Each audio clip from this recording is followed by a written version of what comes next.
दोस्तों, हमारे हिंदू संस्कृति में प्रत्येक घर में प्रतिदिन पूजा पाठ करने की परंपरा है और इसके लिए सभी अपने घरों में अपने आराध्य का छोटा सा ही क्यों ना हो, लेकिन एक मंदिर अवश्य ही बनाते हैं। नियमित पूजा पाठ करने से न केवल मानसिक शांति मिलती है बल्कि पूरे घर में सकारात्मक ऊर्जा भी व्याप्त हो जाती है। परंतु यह बात भी सच है कि पूजा पाठ करने के कुछ नियम भी होते हैं जिन्हें यदि हम नजरअंदाज कर देते हैं तो हमें हमारी पूजा का पूरी तरह से फल प्राप्त नहीं होता। पूजा करने के नियम प्राचीन काल से ही चले आ रहे हैं, जो कि एक ठोस धरातल पर आध्यात्मिक और वैज्ञानिक दोनों ही दृष्टिकोण से ध्यान में रखकर बनाए गए हैं। इसलिए हमें इन नियमों को बिल्कुल भी अनदेखा नहीं करना चाहिए। ऐसा ही एक महत्वपूर्ण नियम है घंटा नाद, यानी कि पूजा करते समय हम जब घंटी बजाते हैं उसे बजाने के लिए शास्त्रों में कुछ नियम निर्धारित किए गए हैं। शास्त्रों में देवताओं के सामने घंटी बजाने का बहुत अधिक महत्व बताया गया है, जिसे हम इस कृष्ण श्लोक के द्वारा समझ सकते हैं।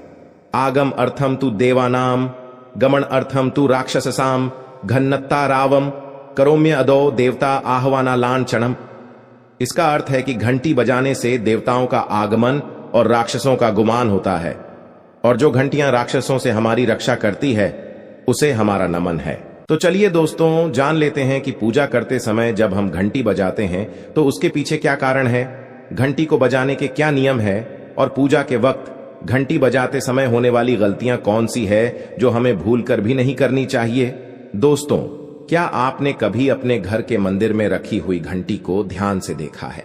अगर आप ध्यान से देखेंगे तो आपको घंटी के ऊपरी हिस्से पर, यानी जहां से हम इसे पकड़ते हैं, उस पर गरुड़ बना हुआ दिखाई देता है। अंततः घर पर जो हम घंटी इस्तेमाल करते हैं उसे गरुड़ घंटी कहा जाता है। पूजा करते समय गरुड़ घंटी का उपयोग भगवान को आमंत्रित करने अर्थात भगवान का आवाहन करने के लिए किया जाता है, जिससे एक सुंदर ध्वनि से भगवान का आवाहन करने का आभास होता है। जब हम विधि विधान से पूजा करते हैं तो उसमें घंटी का उपयोग अवश्य रूप से करते हैं। पूजा संपन्न होने पर आरती करते समय विशेष रूप से घंटा नाद होना चाहिए, नहीं तो हमारी पूजा आदि अधूरी मानी जाती है। परंतु हम में से अधिकांश लोग इसे मात्र एक सामान्य प्रक्रिया मानते हैं और पूजा करते समय घंटी बजाना भूल जाते हैं। तो आइए जानते हैं उन नियमों के बारे में। मतलब आज की वीडियो पूरी तरह से आपके प्रश्नों पर आधारित है, जिनका उत्तर मैं आपको शास्त्रों के अनुसार देने का पूरा प्रयास करूंगा। तो वीडियो को पूरा जरूर देखें, और अगर आपको आज की वीडियो अच्छी लगे तो इसे लाइक जरूर कीजिए। जय मां लक्ष्मी आपके इस वीडियो को जो भी लाइक और चैनल को सब्सक्राइब करें उसके जीवन में कभी भी धन की कमी ना होने देना।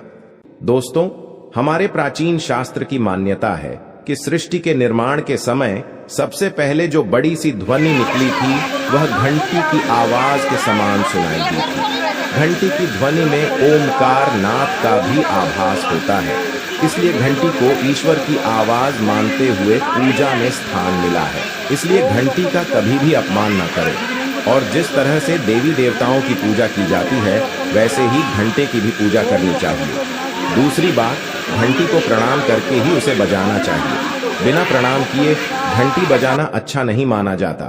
दोस्तों, आपने अक्सर यह महसूस किया होगा कि पूजा करते समय जैसे ही घंटी बजाई जाती है तो पूरे घर के साथ साथ संपूर्ण वातावरण शुद्ध और पवित्र सा हो जाता है और चारों ओर सकारात्मकता फैल जाती है। लेकिन यदि हम नियमों को नजरअंदाज कर देते हैं तो हमें इसका संपूर्ण फल नहीं मिल पाता है। दोस्तों, अधिकतर लोग पूजा संपन्न होने पर केवल आरती के समय ही घंटी बजाते हैं, लेकिन यह भी ध्यान रखें कि भगवान को जल अर्पण करते समय, धूप दीप लगाते समय, नैवेद्य अर्पण करते समय घंटा नाद करना चाहिए। ऐसा करने से हमारी पूजा संपन्न मानी जाती है। दोस्तों, घंटी बजाते समय भगवान का नाम अथवा आरती अवश्य बोलनी चाहिए, 1 या 2 मिनट ही क्यों ना हो, परंतु प्रतिदिन सुबह शाम घर में घंटी अवश्य बजानी चाहिए। यदि आपको अपने घर में या अपने आप में नकारात्मकता महसूस हो तो आप थोड़ी देर के लिए भगवान के सामने घंटी अवश्य बजाए, सारी नकारात्मकता नष्ट हो जाएगी। दोस्तों, पूजा घर में शनि महाराज एकांत विरह, उदासीनता और वैराग्य के देवता माने जाते हैं। जबकि गृहस्थी को चलाने के लिए राग प्रेम एवं भौतिक चीजों की जरूरत होती है। इसलिए शनि महाराज की मूर्ति को घर में नहीं लाना चाहिए। दोस्तों, सबसे पहले बात, दीपक और धूपदान की भारत की परंपरा मिट्टी से जुड़ी हुई है, इसीलिए मंदिर में पारंपरिक मिट्टी का दीपक अवश्य होना चाहिए। अगर आप मिट्टी का दीपक नहीं रख सकते हैं तो धातु के दीपक का उपयोग करें। अगर भगवान में आपकी आस्था ज्यादा हो तो आप उपला रखकर गुड़ और घी का धूप भी दे सकते हैं।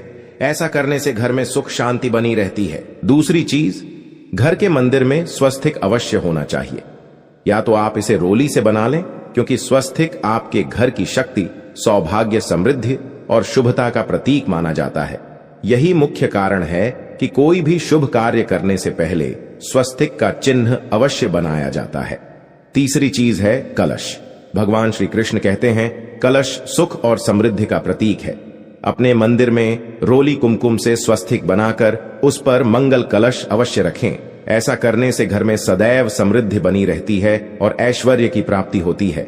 चौथी चीज, बहुत ही कम लोग जानते हैं कि शंख की उत्पत्ति समुद्र से निकले 14 रत्नों के साथ हुई थी। इसी कारण से शंख मां लक्ष्मी को अत्यंत प्रिय है। शंख की ध्वनि से सकारात्मक ऊर्जा का भी संचार होता है, इसीलिए मंदिर में शंख अवश्य होना चाहिए। शंख के घर में उपस्थिति से मां लक्ष्मी भी प्रसन्न होती है और उस घर में कभी भी धन की कमी महसूस नहीं होती। पांचवी चीज, मंदिर में आपने घंटी अवश्य देखी होगी, क्योंकि घंटी को शुभ माना जाता है। इसीलिए जब जब घर के मंदिर में घंटी की आवाज होती है, वहां का वातावरण शुद्ध और पवित्र बनता है। जिस घर में पूजा के दौरान घंटी बजाई जाती है, उस घर के आसपास की सभी नकारात्मक शक्तियां दूर हो जाती हैं और साथ ही सुख समृद्धि के द्वार खुलने लगते हैं। तो यह हैं वे वस्तुएं जिन्हें घर के मंदिर में जरूर रखनी चाहिए। आइए अब जान लेते हैं कि घर के मंदिर में कौन सी चीजें कभी नहीं रखनी चाहिए। सबसे पहली चीज, गणेश जी की मूर्ति। घर में कभी भी गणेश जी की मूर्ति 3 अथवा 5 ऐसी विषम संख्या में ना रखें। अपने मंदिर में गणेश जी की केवल 2 मूर्तियां रखें, इसे शुभ माना जाता है। अगर आप अपने मंगल की कामना करते हैं तो गणेश जी की मूर्ति मुख्य द्वार पर अंदर की तरफ मुख करके लगा ले। कई लोग ये गलती करते हैं कि मुख्य द्वार पर गणेश जी की मूर्ति बाहर की ओर मुख करके लगा देते हैं, जिससे उन्हें काफी नुकसान का सामना करना पड़ता है। अगर आप चाहे तो मुख्य द्वार के दोनों ओर लगा दें या फिर मुख्य द्वार के अंदर की ओर लगाइए, लेकिन बाहर की ओर कभी भी नहीं लगानी चाहिए। दूसरी चीज, टूटे हुए चावल। अपने मंदिर में कभी भी टूटे हुए चावल ना रखें। इसके साथ ही पुराने चढ़ाए हुए चावल अधिक समय तक ना रखें। यह नकारात्मक ऊर्जा फैलाते हैं। यह बात भी ध्यान रहे कि आप मंदिर में रखने वाले चावलों का इस्तेमाल हल्दी में भिगोकर ही करें, इससे अधिक शुभ परिणाम मिलेंगे। 3 पूर्वजों की तस्वीरें। इसके साथ ही अगर आपके घर के मंदिर में पूर्वजों की तस्वीरें रखी हुई हैं तो उन्हें तत्काल बाहर निकाल दें। यह आपके परिवार के लिए काफी अशुभ है। धर्म ग्रंथों के अनुसार पूर्वज पूजनीय है, लेकिन वह देवताओं के बराबर नहीं है।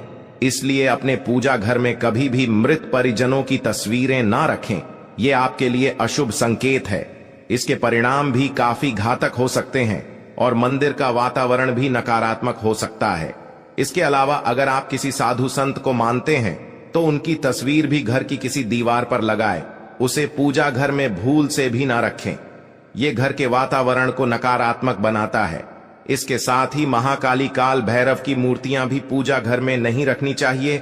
और हां दोस्तों, ध्यान रहे कि मां लक्ष्मी के खड़े स्वरूप की पूजा मत कीजिएगा, क्योंकि मां लक्ष्मी हमेशा बैठी हुई मुद्रा में होती है, इसलिए उनके बैठे हुए स्वरूप को ही पूजना सही है। चलिए दोस्तों, अब हम आपको बताते हैं उन अति महत्वपूर्ण चीजों के बारे में जो आपके पूजा घर में होनी ही चाहिए।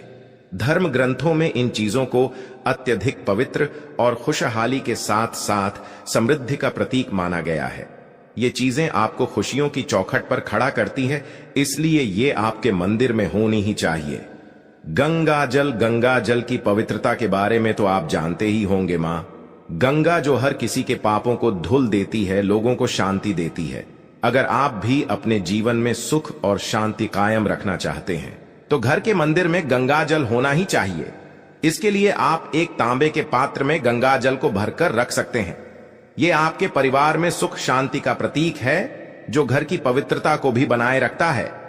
इसलिए कभी भी प्लास्टिक की बोतल या अपवित्र बर्तन जैसे स्टील या लोहे के बर्तनों में गंगा जल नहीं रखना चाहिए। ये अशुभ होता है। और अगर आप महालक्ष्मी को प्रसन्न करना चाहते हैं तो पूजा करते समय मां लक्ष्मी को कमल का फूल चढ़ाएं। मां लक्ष्मी कमल के फूल पर ही विराजमान रहती है। उन्हें बेहद प्रिय होता है क्योंकि ये कीचड़ से निकलकर भी दुनिया में खूबसूरती और पवित्रता बिखेरता है। इसलिए माता लक्ष्मी की पूजा करते समय कमल का फूल जरूर चढ़ाना चाहिए। ऐसा करने से कई गुना लाभ आपको मिलेगा। दोस्तों, इस दिवाली ध्यान रहे कि आप दीपक से दीपक ना जलाइए। शास्त्रों के अनुसार जो व्यक्ति दीपक से दीपक जलाता है वो रोगी होता है। ऐसा करने से रोग भी परिवार में पनपते हैं। इसलिए कभी भी दीपक से दीपक नहीं जलाना चाहिए। साथ ही मंदिर में एक घी का और एक तेल का दीपक जरूर जलाइए। ये आपको समृद्धि देगा। घी का दीपक दाईं तरफ और तेल का दीपक बाईं तरफ जलाने से समृद्धि बरकरार रहती है। इसके अलावा घंटा, धूपदानी, गंगा जल जैसी चीजों को बाईं तरफ रखना शुभ होता है। उम्मीद है दोस्तों आप ये समझ गए होंगे कि मंदिर में क्या रखना है और क्या नहीं रखना है। वीडियो पसंद आई हो तो वीडियो को लाइक करके शेयर कर दीजिए।